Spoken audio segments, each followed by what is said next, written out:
He's always trying to break you down, to make you sad, to let you in the darkness from the very beginning, when he declared his enmity to mankind.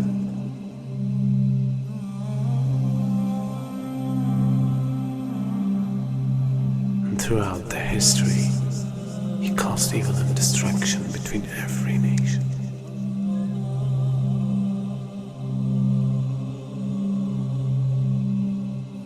And today, he became much powerful than any time else.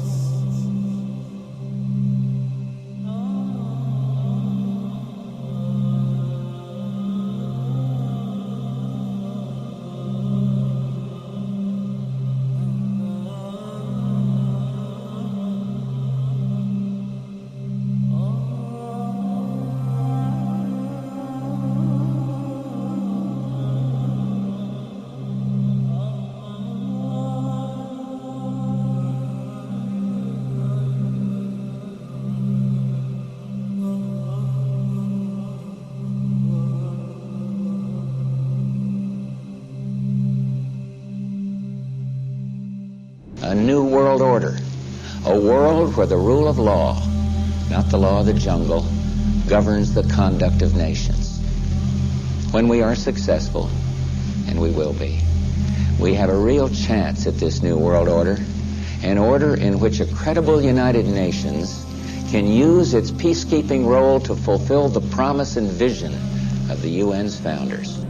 We begin to see the climax of a major change in society, the climax of a new world order. And we begin to see a type of integration between information technology and trade.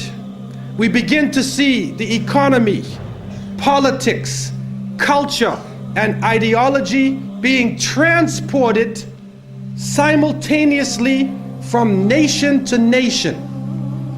And with this technology, with the ability to transport ideas, the very value systems of people, the way that they eat, what they enjoy to do, how they enjoy recreation, their racial concepts, their culture, their ideology being transported all around the world, a type of globalization. And with this boom in the information technology, and with this major event that takes place, now it comes to a culmination and it starts to reach a high point. And so the innocent people, we look at this and we say, what is going on?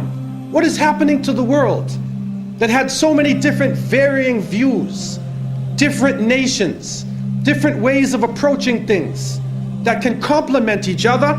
Now we see politics is stripped of real power, that the economy governs all social exchange. We see that the states serve the financial power structures, that the real power is no longer in the hands of the generals, but the real power now switching to the hands of the people who run the economy, to the banking systems. And then we see that politicians play the role of public relations officers only to control the masses, either by lulling them to sleep or by terrorizing them. And then we see that the masses of the people become helplessly preoccupied. Their lives are now bombarded with a series of cultural events. And these cultural events start to become the most important things in their lives. The World Cup, the Major League Series, the rugby, the cricket, the hockey, the tennis. Whatever the sport may be, we see whole nations coming behind sports. And the national heroes become sporting people. Even in Saudi Arabia, even in our own Muslim countries, the national heroes are now the soccer players. Who kicks the little ball inside of a net? He becomes the hero of the nation when people are dying on the ground. But yet we become preoccupied with this. And it becomes a type of indoctrination happening to us. And with the use of powerful music playing on our emotions, with videos now being taken to the furthest extremes in the planet, people's thinking processes are changing. People are now in love with the superheroes, even confused about their own identity, trying to change themselves, change the color of their hair, change their eyes, change the way they dress, change the way they talk on a global level. And then we see drug addiction reaching a point that humanity has never seen before. And after traveling to over 36 countries, looking at the Muslims and being with them, I have found that in all of the communities that the young people are being confused with drugs. It is pouring into our countries. No matter what form it takes, cocaine, LSD, psychedelic, depressants, put you up, put you down, confuse you, but create a false world and give you a false dependence so that you become dependent on the chemical. You forget about Allah. Your God becomes the pusher. Your God becomes the chemical. And so creating this dependency amongst the masses of the people.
Five-pointed stars, and when you draw lines between them, you'll draw a six-pointed star.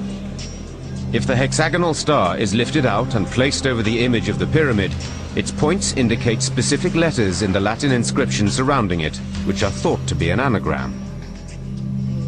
Inside the American dictionary is the word anagram, which is the intentional scrambling of the letters of a word to conceal the real word. So if you re-scramble, you get Masons. This is how we know that the Masons originated the drawings for the Great Seal of the United States. This search for concealed meanings in the iconography is not confined to the imagery alone. It is claimed that the number 13, the most ominous number in Western tradition, is hidden throughout the symbols on the $1 bill. They point out the repetition of the symbolic number 13. There are 13 leaves on the olive branch in the eagle's right claw, 13 arrows in the left claw, 13 stars above the eagle's head, and 13 bars and stripes on the shield. Count the feathers. You'll notice that there are 32 feathers on the bird's left wing and 33 on his right wing.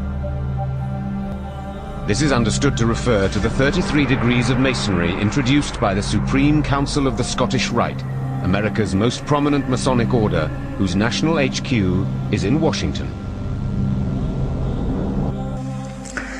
If you look, you'll see the pyramid is built except for the top. It's built except for the top. The eye is suspended above the top. It hasn't come down yet.